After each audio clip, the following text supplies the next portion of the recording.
اور تفصیلات کو اپنے اندر سمیٹے ہوئے جامع کام. حال میں جناب رسول اللہ صلی اللہ علیہ وسلم نے محمود غزنوی سے صرف اتنا جملہ فرمایا،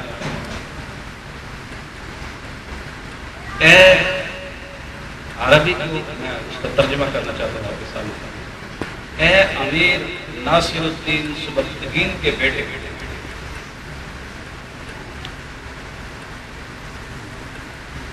کل قیامت کے دن اللہ تبارک و تعالی تجھے بھی ایسا ہی اعزاز بخشے گا جیسا تم نے میرے وارث کو اعزاز بخشا. جناب رسول اللہ صلی اللہ علیہ وسلم کے اس جامع جملے پر آپ غور فرمائیں کہ محمود غزنوی کو جو 5 اشکال پیدا ہوئے تھے وہ جناب رسول اللہ صلی اللہ علیہ وسلم کے اس ایک جملے سے سارے کے سارے. پہلا اشکال اس کو کیا تھا؟ جناب رسول اللہ صلی اللہ علیہ وسلم کے خواب میں زیارت ہوتی ہے کہ نہیں؟ بالفعل شک ختم ہوتا. دوسرا شبہ اس کو یہ تھا کہ میں حلالی ہوں یا حرامی ہوں. تو جناب رسول اللہ صلی اللہ علیہ وسلم نے تصدیق فرمائی کہ اے امیر ناصر الدین سبکتگین کے بیٹے کے، آپ نے اس کی تصدیق فرمائی کہ اسی کا بیٹا ہے. اور تیسری بات میں اس کو شک تھا کہ قیامت قائم ہوگی یا نہیں ہوگی. تو جناب رسول اللہ صلی اللہ علیہ وسلم نے فرمایا کہ کل قیامت کے وقت. تو معلوم ہوا کہ قیامت کا دن آنے والے، اس کا یہ شک بھی ہوا. اور اس کو یہ شک تھا کہ دین کے شعبوں میں سے کون سا شعبہ سب سے اعلیٰ ہے. تو جناب رسول اللہ صلی اللہ علیہ وسلم نے علم کو طلب کرنے والے کے بارے میں فرمایا کہ یہ میرا وارث ہے. اس وقت اس کو پتہ چلا کہ علم کے اندر، دین کے اندر سب سے اعلیٰ اور سب سے افضل شعبہ جو ہے یہ تعلیم ہے. اسی وجہ سے آپ جناب رسول اللہ صلی اللہ علیہ وسلم نے فرمایا العلماء ورثۃ الانبیاء، علماء انبیاء کے وارث ہوتے ہیں، اور انبیاء درہم اور دینار کی وراثت کو نہیں چھوڑا کرتے بلکہ وہ علم کی وراثت کو چھوڑا کرتے. تو یہ دین کے تمام شعبوں میں سے سب سے اعلیٰ شعبہ. آپ اس کو ایک عام فہم انداز میں اس طرح بھی سمجھ سکتے ہیں، جو آیات مبارکہ میں نے آپ کے سامنے تلاوت کی ہیں، یہ محسن کائنات صلی اللہ علیہ وسلم پر اللہ تبارک و تعالیٰ کے کلام کی سب سے آغاز کی ہوتی ہے. 5 آیات میں نے اس موقع کی مناسبت سے ان کی تلاوت کی ہے کہ جب تعلیم کا آغاز کیا جاتا ہے تو خوشی ہوتی ہے، اور جب تعلیم کا اختتام کیا جاتا ہے پھر بھی خوشی ہوتی ہے. ایک بچہ تعلیم شروع کرتا ہے تو والدین خوش ہوتے ہیں، اور مکمل کرتا ہے تو والدین خوش ہوتے ہیں. جیسے مولوی بلال صاحب نے ایک دن تعلیم شروع کی ہوگی، اس کے والدین نے خوشی منائی ہوگی، اور آج یہ مکمل کر کے آیا ہے اس کے والدین نے خوشی منائی ہے، جس کو آپ بالفعل دیکھ رہے ہیں. دعوت بھی سب نے کھائی اور یہاں واعظ و تبلیغ کی محفل بھی، آپ کے ساتھ ملاقات بھی ہوئی. تو ان آیات مبارکہ میں اللہ تبارک و تعالیٰ نے تعلیم کی اہمیت کو ارشاد فرمایا. اقرأ باسم ربک الذی خلق. جناب رسول اللہ صلی اللہ علیہ وسلم سے فرمایا گیا کہ پڑھیں، آپ کا رب بہت معزز ہے، کریم ہے.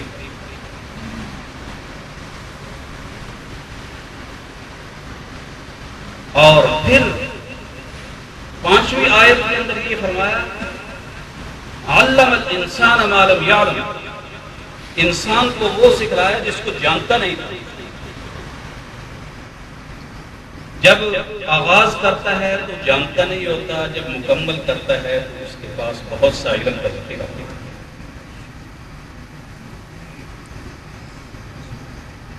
تو دین کا کوئی بھی شعبہ، چاہے دنیا کا کوئی شعبہ ہو، وہ بغیر دینی تعلیم کے صحیح سمجھ میں نہیں آتی.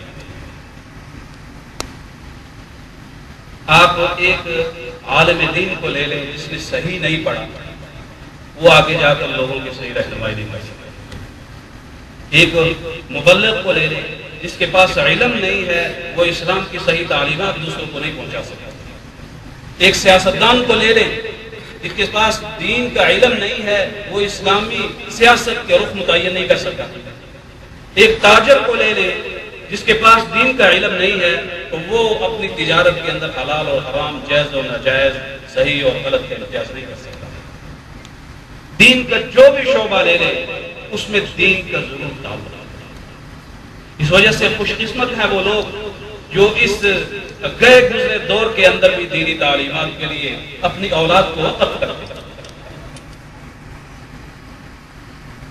یہ بہت بڑا مشن ہے اور کٹھن مشن ہے، خصوصاً آج کے دور کے اندر جب مادیت کا دور ہے، اسلام کے خلاف ہر قسم کا کفر سر اٹھائے ہوئے ہے اور فتنوں کا دور ہے، مدارس کے خلاف صف بندی ہو رہی ہے، اسلام کے خلاف صف بندی ہو رہی ہے۔ آج کے دور کے اندر اپنے بچوں کو دینی تعلیم کی طرف متوجہ کرنا، دینی تعلیم کی طرف ان کو ڈالنا، یہ بہت بڑا جہاد ہے۔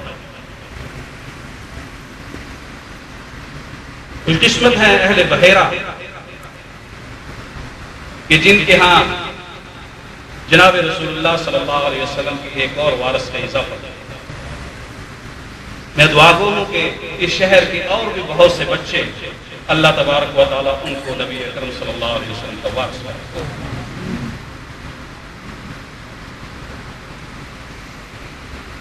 آخر میں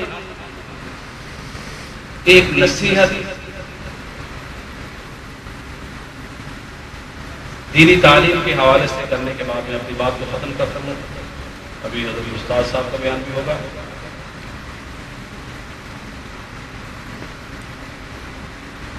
امام ابو محمد عبداللہ قاسم المصری المالکی، مصر کے رہنے والے اور مالکی مذہب امام ابو محمد عبداللہ، انہوں نے مشہور خلیفہ حضرت عمر ابن عبدالعزیز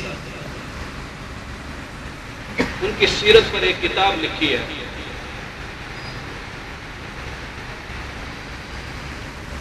جس کا نام سیرت عمر ابن عبدالعزیز ہے۔ اس کتاب میں حضرت عمر ابن عبدالعزیز کی ایک نصیحت انہوں نے نقل کی ہے، جو میں آپ کے سامنے عرض کرنے کے بعد بات کو ختم کرتا ہوں۔ یہ ایک نصیحت بھی ہے، ایک پیغام بھی ہے۔ حضرت عمر ابن عبدالعزیز رحمہ اللہ مشہور خلیفہ، جن کے عدل و انصاف کے بارے میں کہا جاتا ہے کہ حضرت عمر رضی اللہ تعالیٰ عنہ کے سامنے انہوں نے اپنی اس نصیحت کے اندر یہ کہا ہے جو ہم سب کے لیے قابل غور ہے۔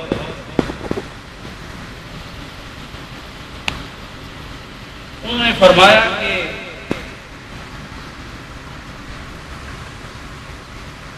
ہر انسان کو نصیحت کرتے ہوئے انہوں نے فرمایا کہ کن عالما، دین کے اندر سب سے پہلا درجہ یہ ہے کہ عالم بنے۔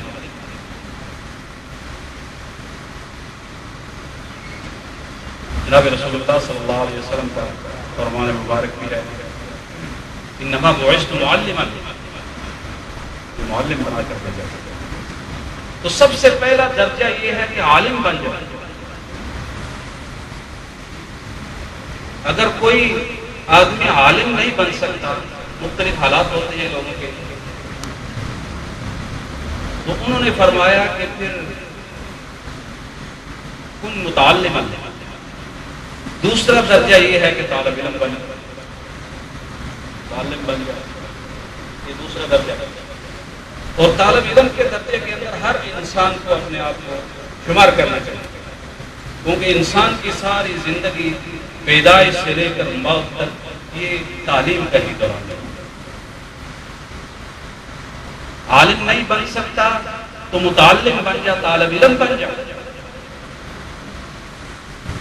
تیسرے درجے پر انہوں نے فرمایا کہ اگر عالم بھی نہیں بن سکتا طالب علم بھی نہیں بن سکتا، تو تیسرا درجہ یہ ہے کہ پھر علماء اور طلباء کے ساتھ محبت کرنے والا بن جائے۔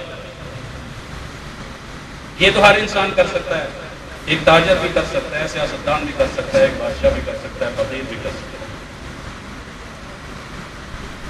علماء اور طلباء کے ساتھ محبت کرنے والا بن جائے۔ چوتھا درجہ انہوں نے یہ فرمایا کہ اگر عالم بھی نہیں بن سکتا، طالب علم بھی نہیں بن سکتا، علماء اور طلباء کے ساتھ محبت کرنے والا بھی نہیں بن سکتا، تو چوتھا درجہ یہ ہے کہ کم از کم ان لوگوں کے ساتھ بغض کرنے والا نہ ہو، ان کے ساتھ نفرت کرنے والا نہ ہو۔ محبت نہیں تجھے پیدا ہوتی تو نفرت تو کم از کم نہ کرنا۔ اگر یہ چار درجات کسی کو حاصل ہو جائیں تو حضرت عمر بن عبد العزیز نے فرمایا کہ جو آدمی میری اس نصیحت پر عمل کر لے گا، اللہ تبارک و تعالی اس کے لیے نجات کا کوئی نہ کوئی راستہ ضرور نکالے گا۔ لہذا نجات کا راستہ یہ ہے کہ عالم بن جاؤ، طالب علم بن جاؤ، علماء اور طلباء کے ساتھ محبت کرنے والے بن جاؤ، اور ان کے ساتھ نفرت مت رکھو۔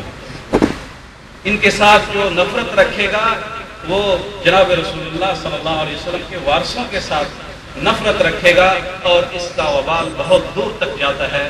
دعا فرمائیں کہ اللہ تبارک و تعالی ہم سب کو اپنی اولادوں کو حضور نبی اکرم صلی اللہ علیہ وسلم کی تعلیمات کے لیے وقف کرنے کی توفیق نصیب فرمائے۔ اور میں یہاں یہ دعوت دے کر جا رہا ہوں، جیسے مولوی بلال سعید نے جامعہ نصرت العلوم میں آ کر جناب رسول اللہ صلی اللہ علیہ وسلم کی تعلیمات کو حاصل کیا ہے، اہل بحیرہ اپنے بچوں کو دینی مدارس کے اندر بھیجیں تاکہ وہ قرآن کریم کی تعلیمات بھی حاصل کریں، جناب رسول اللہ صلی اللہ علیہ وسلم کی تعلیمات بھی حاصل کریں، کہ یہی تعلیمات دنیا کے اندر بھی ان کے لیے باعث فخر ہوں گی اور آخرت کے اندر بھی باعث نجات ہوں گی۔ اللہ تبارک و تعالی ہم سب کو دین حق کی صحیح سمجھ نصیب فرمائے، اس پر عمل کرنے کی توفیق نصیب فرمائے، اور ہم سب کا خاتمہ ایمان کے اوپر فرمائے۔ وآخر دعوانا